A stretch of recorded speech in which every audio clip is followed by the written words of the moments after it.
పశ్చిమ గోదావరి జిల్లా నరసాపురం ఎంపీడీఓ అదృశ్యం కేసులో పోలీసుల దర్యాప్తు వేగవంతం చేశారు. ఎంపీడీఓ వెంకటరమణ ఫోన్ ట్రాక్ చేసిన పోలీసులు విజయవాడ మధురానగర్ ఏలూరు కాలువ వద్ద చివరిగా సిగ్నల్ కట్ అయినట్టు గుర్తించారు. సూసైడ్ చేసుకుంటున్నట్టు ఎంపీడీఓ తన కుటుంబ సభ్యులకు వాట్సాప్ మెసేజ్ చేశారు.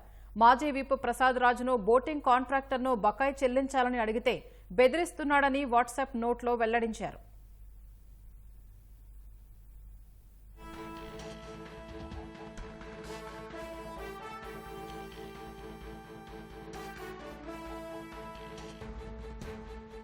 ఈరోజు జరిగిన ప్రతి జాయింట్ కమిటీ సమావేశంలో కమిటీ సభ్యులందరూ కూడా దీన్ని అతను బకాయి సరిగ్గా కట్టలేదు కాబట్టి దవేజీ గారు బకాయి సరిగ్గా కట్టట్లేదు కాబట్టి మొత్తం పంటని రేవుని హ్యాండ్ ఓవర్ చేసుకోవడానికి తీర్మానించబడింది. దాన్ని వీలు చూసుకుంటే 2వ తారీఖు 3వ తారీఖు అనేది దానికి హ్యాండ్ ఓవర్ చేసుకోవడం జరుగుతుంది. డిపార్ట్మెంటల్గా నిర్వహించడం జరుగుతుంది. ఎంత సార్ బకాయి ఎంత ఉంది సార్ ఆయన కట్టలేదు? బకాయి 53 లక్షలు ఉందండి సుమారు.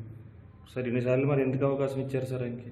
ఈసారి అవకాశం కమిటీ తీర్మానం ప్రకారం మొన్న కూడా ఆఖరి అవకాశం ఇచ్చాం. ఆఖరి అవకాశంలో కూడా కట్టలేదు కాబట్టి దాని ప్రకారం ఇప్పుడు హ్యాండ్ ఓవర్ చేసుకుంటాం. ఆ బకాయి రికవరీ మొత్తం అతని ఆస్తుల మీద అతని సాల్వెన్సీ ఉంది కాబట్టి న్యాయపరంగా వెళ్ళి చర్యలు తీసుకోవడం జరుగుతుంది. సార్ అతను డ్యూరేషన్ టైం కమిటీ నిర్మాణం జాయింట్ కమిటీ తీర్మానం నిర్ణయం మేరకు జిల్లా పరిషత్కు పంపించాం. జిల్లా పరిషత్ వారి ఆదేశాల ప్రకారం అతనికి హ్యాండ్ ఓవర్ చేయడం జరిగింది.